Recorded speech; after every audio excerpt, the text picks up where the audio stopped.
President Trump after declaring Obamacare a disaster. Senate Republicans revealing their health care replacement plan and Democrats working to pick it apart. Griff Jenkins is live for us in Washington, D.C. with reaction. Good morning, Griff.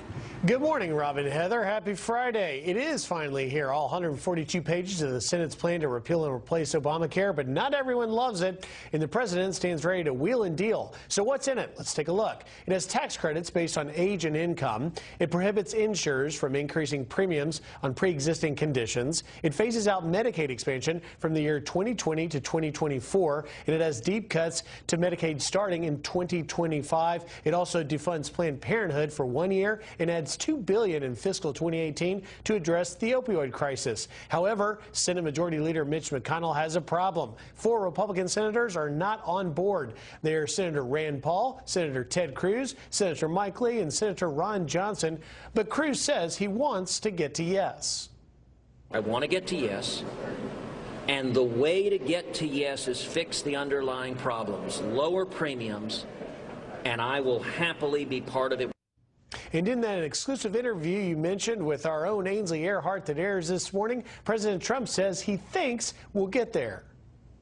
Well, there are also 4 good guys and they're 4 friends of mine, and I think that they'll probably get there. We'll have to see. Healthcare is a very difficult situation. If you look, the Clintons tried to get it, and after years and years they couldn't do it. Obamacare was murder for them to get. And now it's failed. It's virtually out of business. Obamacare is a disaster, and we're trying to do something in a very short period of time. Uniformly, Democrats are opposing it. Senator Elizabeth Warren calling it blood money. These cuts are blood money. People will die. Let's be very clear. Senate Republicans are paying for tax cuts for the wealthy with American lives. Now, guys, GOP leadership says they want to vote by the 4th of July, but with no Democrats on board and 4 Republican holdouts, to get to 51 may be a tall order. Republicans can only afford 2 defections. Will they stay through August to keep working? Yeah, well, that's hopefully they will. Yeah. Hopefully they'll get it done. All right.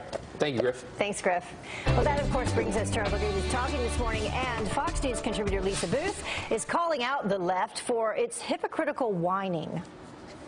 First things first, I take issue with the Democratic Party calling this a secretive process when you have one of the leaders saying that we have to pass the bill to find out what's in it, or one of the architects, with all due respect to Jonathan, saying that it was a lack of transparency and American stupidity that allowed the bill to pass. But, also in regard to President Obama's statement, look, Obamacare is failing. You have multiple big insurers pulling out of the marketplace because it's not working, because the premise that somehow healthy individuals are going to be able to support the higher risk, unhealthy individuals simply hasn't happened. So what Republicans are trying to do, stabilize a marketplace that is not stabilized at this current juncture, and also to help Americans with premiums. Okay, switching gears here, the New York Times getting a special visitor, the Daily Mail getting these pictures showing former FBI Director James Comey, a big tall man, stopping by the newspaper's office in Manhattan Thursday. The visit comes after he admitted to leaking private conversations he had with the president exclusively to the Times. President Trump now revealing he does not have any recorded tapes of those conversations. I think his story may have changed. I mean, you'll have to take a look at that, because then he has to tell what actually took place at the events. And my story didn't change. My story was always a straight story, but I did not tape. Comey reportedly spent 3 hours inside the New York Times offices. Former Deputy Communications Director for the Trump campaign, Brian Lanza, saying the idea that the president may have actually had tapes helped to hold the former FBI director accountable. Here's what we know is that him saying that the potential of tapes exist has actually kept Director Comey honest during the testimony. He was able to say, hey, you know what, in fact, the president says that he was told 3 times that he wasn't under any type of investigation. By the very fact that he said he potentially had those tapes, it sort of forced Comey to confirm that he wasn't under any type of federal investigation. It also forced Comey to come back and sort of correct a New York Times story that leaks from the investigation said that there were direct ties between Russia and the administration, and the threat of potential tapes forced Comey to testify that that didn't exist. All right, stick around all morning. Don't miss Ainsley Earhardt's full interview with President Trump and the First Lady coming up on Fox and Friends. Well, Nancy Pelosi on the defense, saying that her leadership is needed to win elections. But the top Democrats' colleagues, well, they're planning a secret meeting, apparently, to get her out. Representative Philemon Vela, just the latest person from the left, saying that Pelosi has got to go. And the answer, obviously, is she should go? Oh, I think that if we are going to win, if we're going to regain the majority in 2018, we have to have new leadership. Well, President Trump mocking the Democratic Party division on Twitter, writing, "I certainly hope the Democrats do not force Nancy P. out. That would be very bad for the Republican Party. And please let Crying Chuck stay." Well, that brings us to our look at who's talking this morning. And Fox News contributor Mark Thiessen saying that Nancy Pelosi isn't the only Democrats' problem. Getting rid of Nancy Pelosi is like treating cancer with a Band-Aid, okay? She is a symptom of the problem, but she is not the problem. The problem the Democrats have is they are in worse shape than Donald Trump. Washington Post ABC News poll a few weeks ago, just 28% of Americans say the Democratic Party is in touch with the concerns of ordinary Americans, 10 points below Donald Trump. So the Democratic Party has a deep, deep problem, which is that they have lost contact and a connection with the center of the country. All right, it was a campaign promise vowing to get our veterans the treatment they deserve. The Trump plan will make the VA great again. We're going to fire the corrupt and incompetent VA executive. All of these executives that let our veterans down. You're fired. And in just a few hours from now, President Trump will make a move towards delivering on that promise. Jackie Ibanez joins us with details on the VA accountability bill that he plans to sign today. Hey, Jackie. Hey, good morning, Rob. Well, 20 veterans a day taking their lives. The White House slamming the statistic, calling it unacceptable, and is working hard to put our heroes who fought for our freedom overseas first here at home. This morning, our commander-in-chief set to sign the VA Accountability Act, making it easier to fire corrupt employees who work for the Department of Veterans Affairs. It comes after years of scandals rocking the agency. In 2014, at least 35 veterans reportedly died waiting for appointments, sparking nationwide outrage. Right now, the current disciplinary process takes an average of 51 days to remove an employee, but the new law would cut the 30-day advance notice to 10, speed up the employee appeals process, and force workers fired to pay back bonuses and relocation expenses. Secretary of Veterans Affairs David Shulkin calling it a huge step in the right direction. That allows us to make sure that if somebody's in the wrong place or doesn't belong working in the VA, that I have the authority to be able to remove them. And that's going to make a big difference to the thousands of employees who come to work for the right reasons and work very hard. It's demoralizing when people are working alongside you that you know shouldn't be there. Very important here. Coming up in the next hour, Pete Hegseth will join Fox and Friends live with more on the new bill focused on fixing the broken system. Heather, Rob. All right, we're glad to hear that. Yeah. Okay, Jackie, thanks so much. Thanks, Jackie. Well, let's go to North Korea now. Responding to Otto Warmbier's death, denying that it cruelly treated or tortured the American student while he was detained. The 22-year-old passed away at the hospital less than a week after being released by the rogue nation. He returned home in a vegetative state of unresponsive wakefulness. Well, hundreds showing up as he was laid to rest yesterday. A suspected ISIS terrorist busted moments before boarding a plane ready to kill people overseas. 30-year-old Saddam Mohammed Reshani arrested at JFK Airport in Queens, New York City. Officials say he wanted to wage violent jihad in Syria after helping another ISIS wannabe get to the Middle East. Reshani also told a confidential source that it wouldn't matter if he went to jail because, quote, Allah will reward him for attempting jihad. Well, he could face up to 20 years behind bars. The man accused of trying to blow up people in 2 different states in the Northeast could spend the rest of his life behind bars. A federal judge refusing a request from Ahmad Rahimi's lawyers to reduce explosives charges that can carry a mandatory life sentence. Well, last fall, he allegedly set off bombs in New Jersey. You see them here, and this one in New York City, injuring dozens of people in the Chelsea neighborhood of Manhattan. The Afghanistan-born U.S. citizen has pleaded not guilty. Well, the ultimate long shot, a Canadian sniper picking off an ISIS fighter from just over 2 miles away, not only disrupting a potentially deadly operation by the terror group in Iraq, but setting a world record for the longest kill shot. The Special Forces sniper from Canada's Joint Task Force 2 using this, I'm told it's a Macmillan TAC-50 sniper rifle, to make the 11,316-foot shot. It's a good shot. Yeah.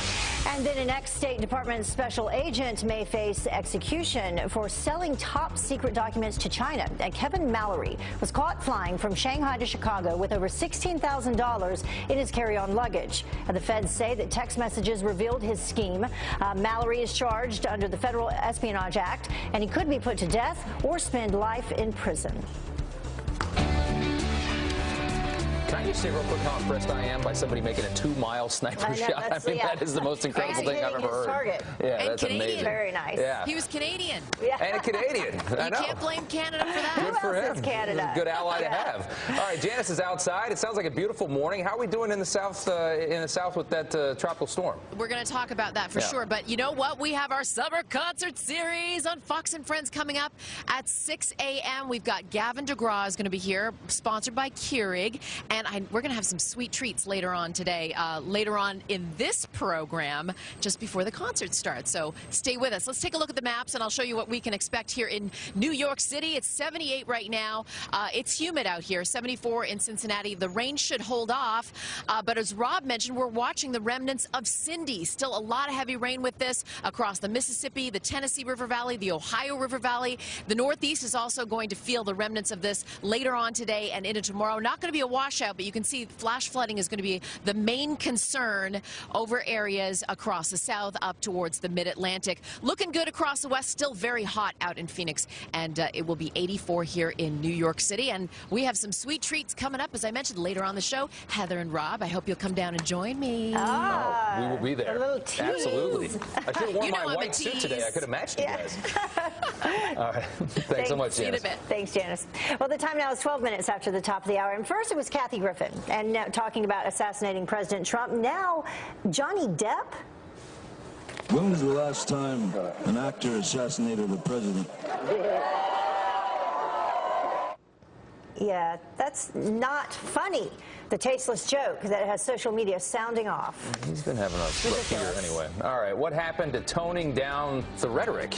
Remember, we were talking about that just last week. Democrats already launching some very inflammatory attacks and scare tactics over the Republicans' health care bill.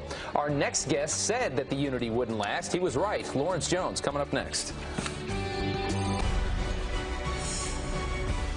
So Senate Republicans unveiled their plan to repeal and replace Obamacare, and Democrats immediately launching into inflammatory rhetoric.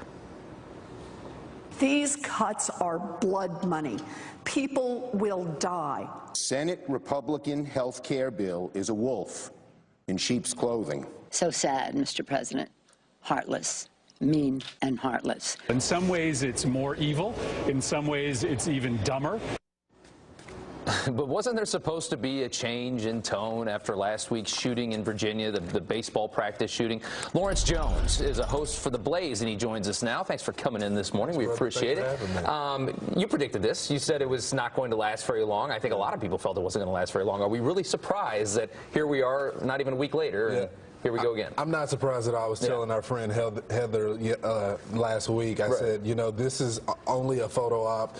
This is political posturing. They know they have to show the public that they're unified, but in a week, they will be back to the same old nonsense. Yeah, the same old and it's a serious thing, because I mean, you've got Elizabeth Warren saying this is blood money. They will pay for this with people's lives. When people feel like politicians and policy could kill them, this is what we were talking about. They take violent actions and they think that it's dignified, that it's necessary. There is a clear difference in policy with the Republican plan, but to suggest that Americans are going to die, I think is insulting. I think this is is the rhetoric why we got this shooting, because they continue to ratchet up, and then you got insane people that are going to take that rhetoric and say we got to do something about it, and next thing you know they'll be targeting Republicans trying to assassinate them. I mean, it's just very irresponsible at the end of the day to say things like this and to make it seem like it's this dire just so you can win a political fight. And the obsession that the media has,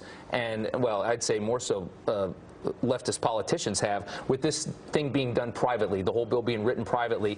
Obamacare was the exact same thing. Nobody had any idea what was in Obamacare. And not just this Obamacare, is the way that it's made. Exactly. Not just Obamacare. Most bills are done that way. I mean, who wants to read a 100-page bill? There's a lot of people even suggesting that the president had read the bill. The presidents never read the bill. They have aides read the bill, and then it's not read until the last days where everything is finalized. Quite frankly, we don't know what the bill is going to have in it. We hear some preliminary stuff, but it got to go back to the House and then to the president's desk. It's complex, and they know this. They've done the same thing.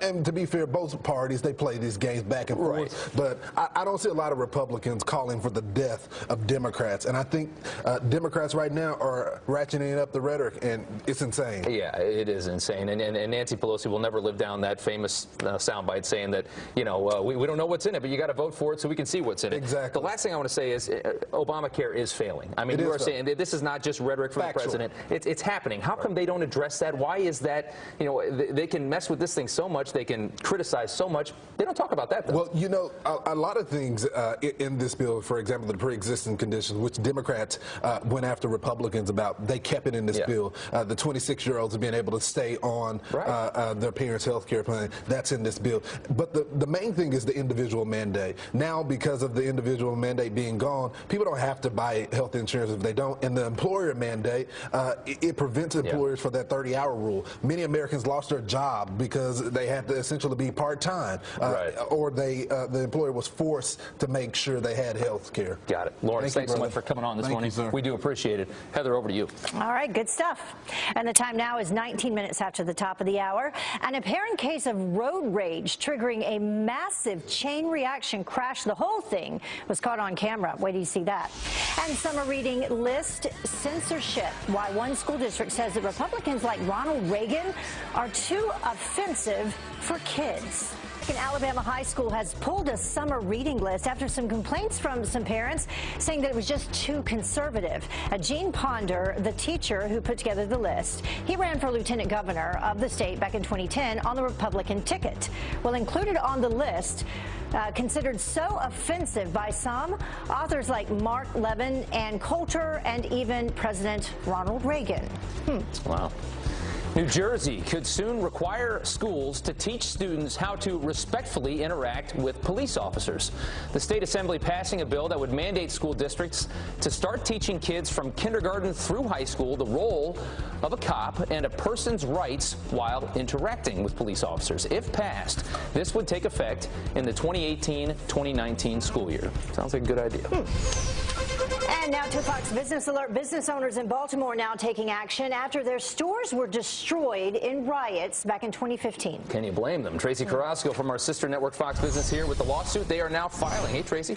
Good morning, guys. Now, we all remember seeing this, the destructive protests and riots in Baltimore in 2015 following the death of 25-year-old Freddie Gray, who died in police custody. Well, now more than 60 business owners whose stores were damaged or destroyed are suing local officials for not doing their jobs after the riots broke out. The lawsuit claims police officers were told to stand down instead of stopping the riots. The former mayor of Baltimore also under fire for giving these protesters the space to destroy all that property. Those riots caused around $13 million in damages to about 380 businesses. Jeez. Wow. All right, we're talking a hummus recall? Yeah, you know, 3 brands of hummus produced by House of Fowler are being recalled for potential listeria contamination. All 3 brands, Fresh Foods Market, Lantana, and Market Side, have pine nuts on top and come in 10-ounce packages. The company that roasted the pine nuts may have been contaminated with listeria bacteria, which can cause headache, stiff neck, fever, muscle aches, confusion, and loss of balance.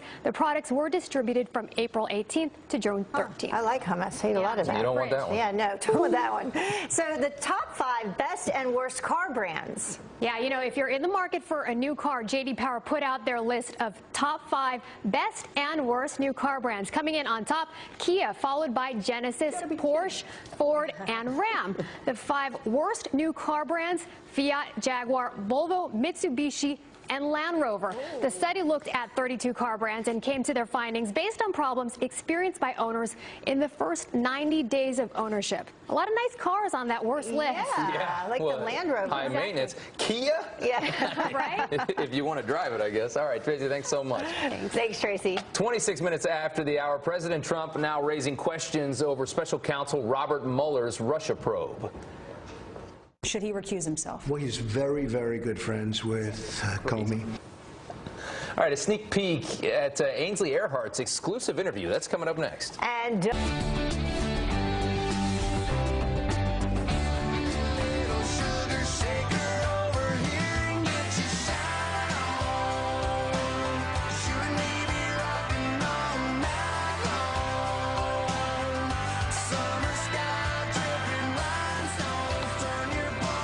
get your shine on. Summer skies brightening up across the country. It is time to wake up, and we appreciate you waking up with Fox and Friends first. I'm Heather Childers. And I'm Rob Schmidt. It is 30 minutes after the hour on this Friday morning.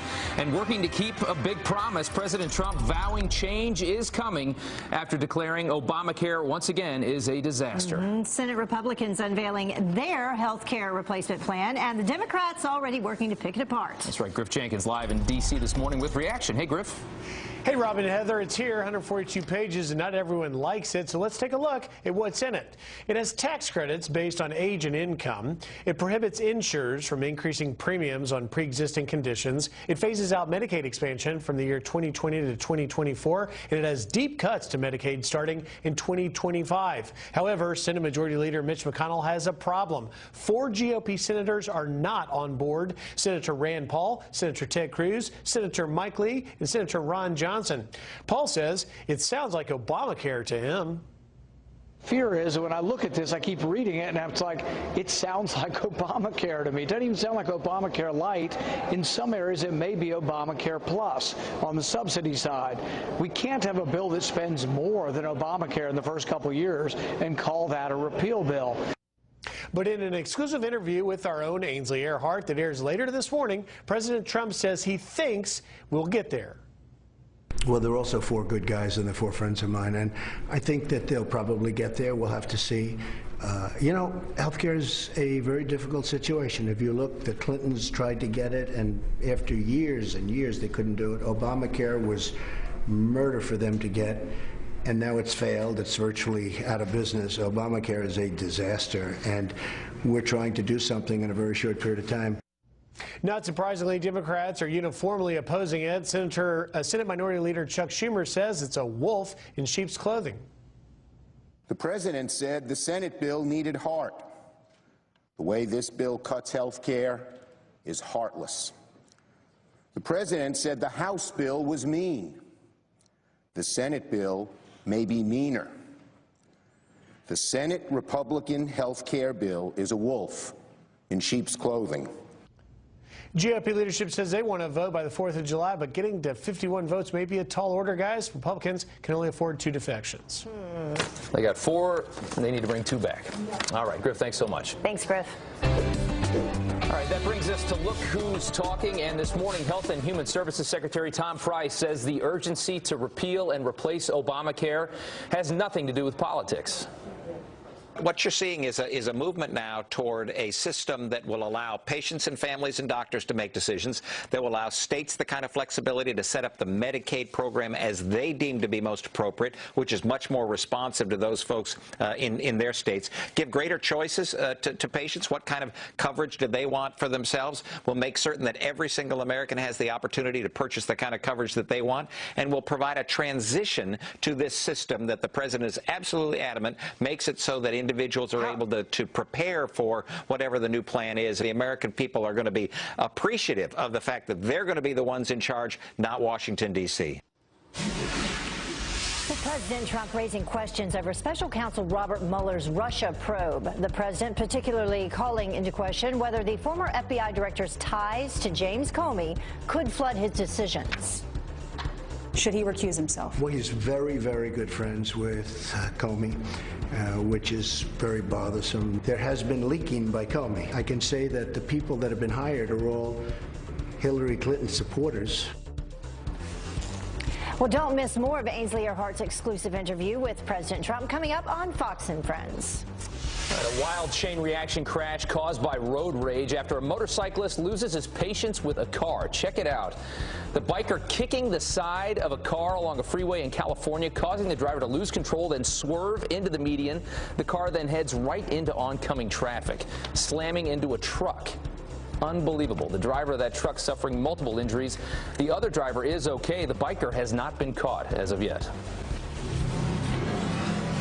Well, you got to hear this. It just keeps on coming. A tasteless joke from Johnny Depp. Yeah, the actor joking about killing the president. Carly Shimkus with Fox News Headlines 24/7, Sirius XM 115. Here with another one and more backlash. Can't believe it. You know, we've talked a lot about, over the past few months, Hollywood's attacks on the president. There was Madonna saying she wanted to blow up the White House, Kathy Griffin and that whole severed head photo thing. And now Johnny Depp is the latest celebrity to jump on that bandwagon with this comment. Take a listen. When was the last time an actor assassinated the president? You heard it here. So he made those comments across the pond in England, but people over here in the U.S. heard him loud and clear. And of course, he's getting criticized on social media. Tree of Life Sword says Johnny Depp, short for Johnny Deplorable. Pretty clever, but I'm going to go ahead and say he is not one of the basket members.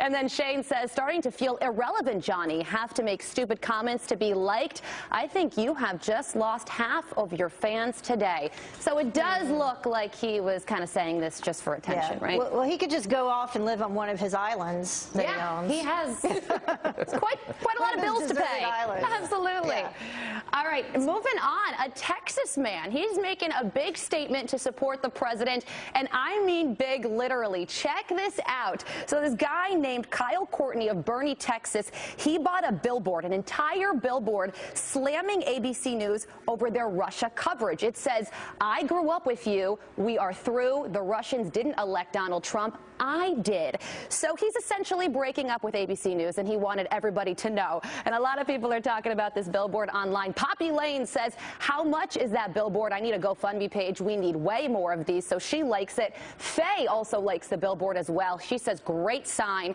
Now, if only ABC and the rest of the mainstream media would pay attention. That is one way to get your point across, right? Yeah. Pretty expensive, though. Actually, good way. Absolutely. Pretty clever. All right, so we're talking about Nancy Pelosi getting some support here, huh? Nancy Pelosi, she is not having a good week. Of course, Democrats are calling for new party leadership. And yesterday, she was forced to defend herself. Take a listen. I feel very confident in the support that I have in my caucus. No, my timing is not about them.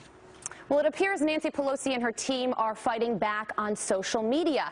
A tweet from Maggie Haberman of the New York Times said Pelosi aides are sending allies suggested tweets to show their support. Tweets like 23 million are about to lose their health care and we are blasting our most effective fighter. All tweets end with that hashtag stand with Nancy. But you know what? In this strange twist, the president of the United States is actually sticking up for Nancy Pelosi, but kind of for his own political gain. Check this out. Yesterday, he tweeted, "I certainly hope the Democrats do not force Nancy P. out. That would be very bad for the Republican Party. And please let Crying Chuck stay as well." So we have Nancy P. and Crying Chuck. A little going back and forth there. Sounds like a name of a band. Right? Maybe a wedding band. Yeah. Right. Thanks, Carly. Thanks a lot. Carly, thanks so much. 5:38 now here on the East Coast. Coming up, why California is now banning some from taking trips to Texas. And Barack Obama calling the Senate health bill a massive transfer of wealth to the richest people in America. So what happened to past presidents staying out of partisan politics? Morgan Ortegas up next to weigh in.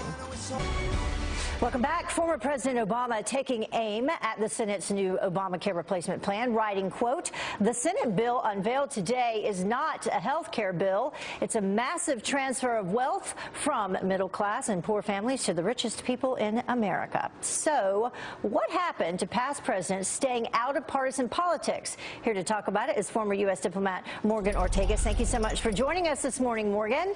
Good morning, Heather. So what do you think about this? You worked under two administrations. You worked for both President Bush, President Obama. Did you see the same thing happening when there was the transition between Bush and Obama? No, because it didn't happen. I think both President George W. Bush and H.W. Bush decided that they were going to give the men who came after them the space to govern and to figure out their way as the U.S. president. So there's no official policy in place that presidents just should do this. I just think it's the right thing. Presidents that are in office have so much pressure from the other political party, from the media, that I think that's why both President Bushes decided to stay away. I think they understood the pressure of the office and that the new president did not need pressure from the ex-president. And this isn't the first time that former President Obama has spoken out either. He's had something to say about the travel ban. He's had something to say about the wall, immigration policies. It just doesn't seem like it's going to stop with him. Yeah, so in this new era, Heather, we see not just presidents speaking out, we see them on Facebook, on social media. What I'll say about the Democrats, where I'll give them credit from a political strategy yesterday, is they were on message. As I watched the cable news yesterday and flipped through the various channels, although I only love and watch Fox News, but as I was looking to see what was being said, I thought, man, this is scare tactics. They're saying that people are going to die. They're saying it's mean. This is all very fresh coming from a group of people who were slaughtered in the 2010 election midterms and in the 2016 elections as a party because of Obamacare. Right. So, but they are on message. I'll give them this. They are unified, probably more unified than the Republicans have been. And a unified message ignoring some elements. We can take a look at one of those reasons that Obamacare is failing and has not been working. That would be the premium increases. It was what, $232, the average monthly premium in 2013, $476. That's the average monthly premium in 2017. A 105% premium increase, 105 since 2013. So when they have their talking points together, they ignore that. Yeah, of course they do. I mean, the rhetoric yesterday was over the top. One of your guests earlier mentioned about how the rhetoric needs to dial down in general. I would say that it's not surprising to me that President Obama did come out and make these statements, because he's indicated that he's not going to be a quiet ex-president. I think at the end of the day, the liberal philosophy is one of which that says, you know, I'm not going to respect any sort of tradition of ex-presidents because it's so important for me to speak out on a particular issue. And they're a leaderless party at the moment. So I think that the Democrats probably like Obama speaking, the former president speaking out on social media on this kind of things. But he's spoken out at least 4 times, Heather, since in the first 6 months of Donald Trump's office. So I don't think he's going anywhere. And moved down the street, no longer renting, purchasing it, by the way. But should they have someone else, though? Because they have these leaders, President Obama, they have Hillary Clinton, Joe Biden, all these people that were leading, that got the Democratic Party to the point where it is right now, and they're in trouble. So is this helping when we head towards, what, midterms? Well, it sounds like in the title of an AARP convention, those names that you just put out there, Heather. I would say I've read and been listening to grumblings from younger Democratic lawmakers talking about just how old the party leadership is. Not that there's anything wrong with being older, but that there's no fresh faces, that there's no one, exactly, there's no one new coming up through the ranks. And the Democrat Party needs to do that. I chair a PAC called Maverick PAC, where we get young people, Republicans under 40, to run for office. We've been around for 12 years, Heather. We've been doing this for a long time in the Republican Party. All right. Well, Morgan, thank you so much for joining us. We certainly appreciate it. Good to see you. Good to see you, too. So let's check in with Steve Doocy, who is live out on the plaza to check and see what's coming up. A little music, a little barbecue. It's Friday. That's exactly what we do on Fridays in the summer here at 48th and 6th Avenue. And as you can see, the stage is set. We're waiting for Gavin DeGraw to rock out the plaza for our All-American Summer Concert Series. He'll be be singing right there in the 8 o'clock hour of Fox and Friends. So come on down to 48th and 6th Avenue if you are in town. Plus, we'll feed you barbecue breakfast. Delicious. Meanwhile, Ainsley's got an interview with the president and the first lady just before the congressional barbecue yesterday at the White House. You're going to hear that exclusively. Also, the hero of the London Bridge attack who fought off terrorists with his bare hands. Because it is Friday, we got Geraldo and Judge Jeanine. We got a busy 3 hours. Kicks off about a dozen minutes from right now. Heather, here on the channel, everybody trusts for their morning news.